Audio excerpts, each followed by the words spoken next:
Home is a place where we all expect to feel safe.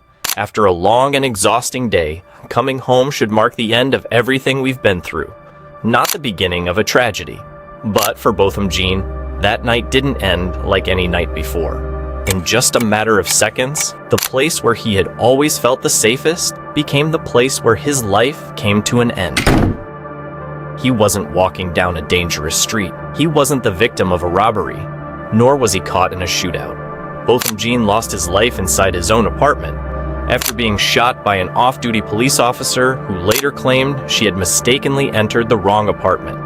What made this case so shocking wasn't just the fact that the victim had done absolutely nothing wrong, but the explanation given by the shooter. A statement that sounded incredibly simple on the surface, yet almost impossible for many people to believe. Hello everyone, welcome to Jejak. Today, we'll be taking a closer look at one of the most talked about criminal cases in the United States. We'll go through everything that happened that night, examine the evidence uncovered during the investigation, and explore why, even years later, so many people continue to question whether this was truly a tragic mistake or a preventable tragedy. So, without further ado, let's begin.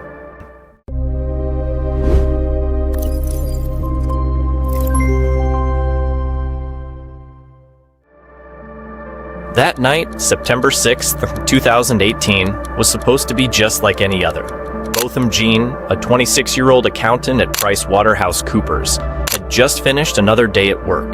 His co-workers, friends, and members of his church knew him as a calm, kind-hearted man who was deeply devoted to his faith. Outside of work, he preferred spending time with family and close friends rather than going out for nightlife or parties.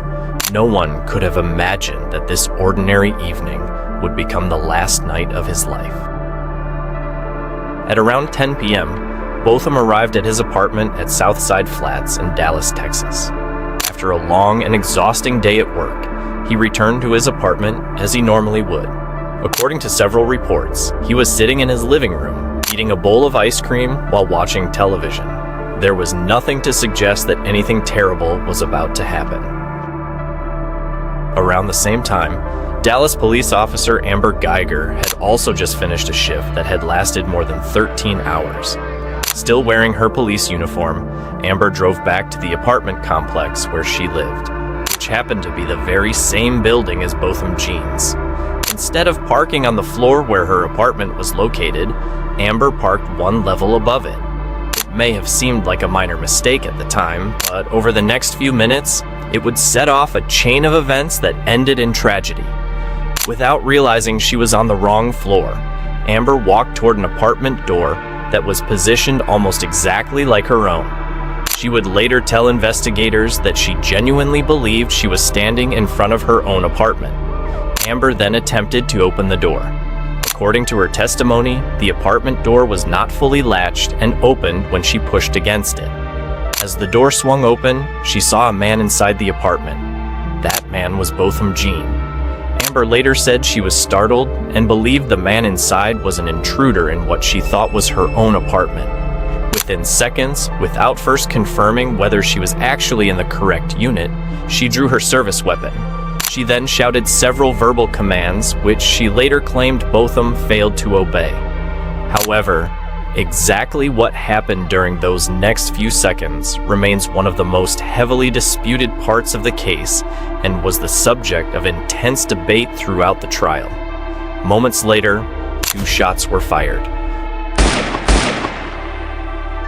One of the bullets struck Botham Jean in the chest, causing him to collapse onto the floor of his own apartment. Seconds after the shooting, Amber began noticing details that immediately felt unfamiliar. The layout of the apartment was different. The furniture wasn't hers. That was the moment she realized the devastating possibility. She had just entered the wrong apartment. Amber immediately called 911 and attempted to provide first aid while waiting for paramedics to arrive. Tragically, Botham Jean's injuries were too severe. Although he was rushed to the hospital, doctors were unable to save his life. That night, a man who had simply come home after a long day at work to relax in his own living room, lost his life in the very place where he should have felt the safest. After the investigation was completed, the case was finally brought before the court.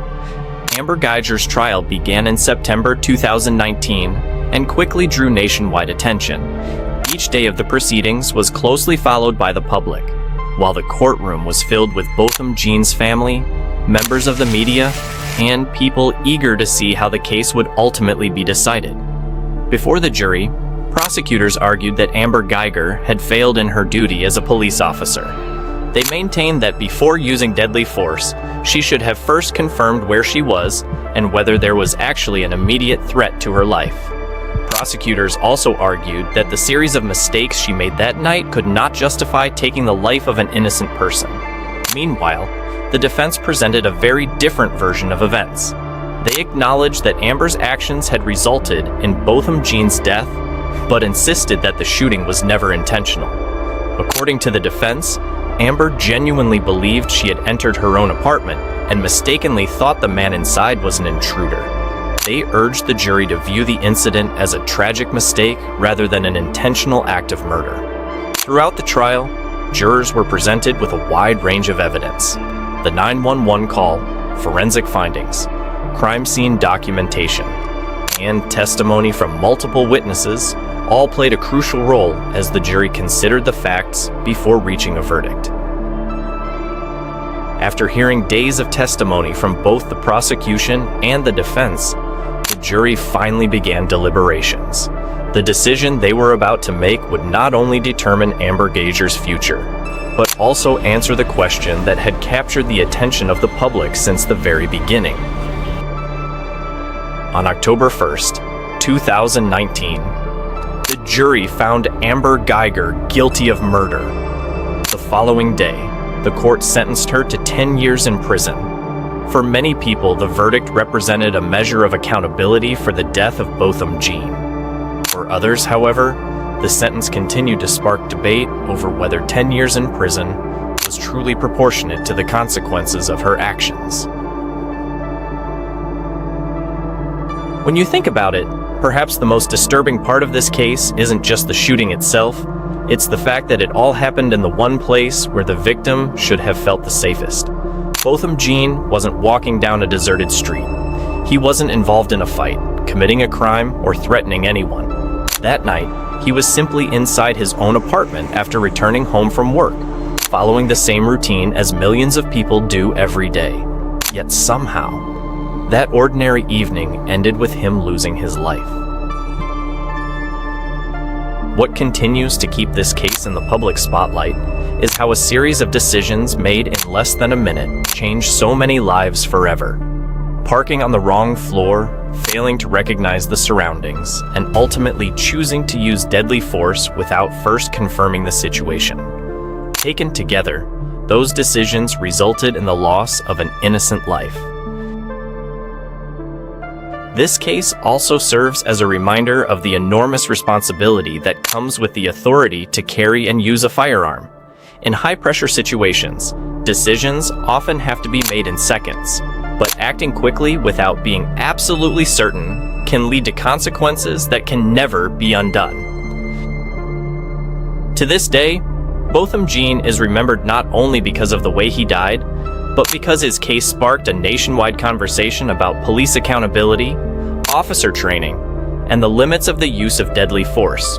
Those questions may have been debated inside the courtroom, but for many people, the answers remain as controversial today as they were when the case first unfolded. What do you think? Was this truly a tragic mistake? Or was it a tragedy that could have been prevented from the very beginning? Let us know your thoughts in the comments below. A special thank you to everyone who has supported this channel by buying us a cup of coffee. We truly appreciate your generosity. Special thanks to John Gaming, Phoenix SkySex22, Mason, Emily Carter, Pixel Nomad, Mr. Willow, Liam Brooks, Novaverse7, Carter, Ghost Rider, Ethan, Hazel Daub, Finn,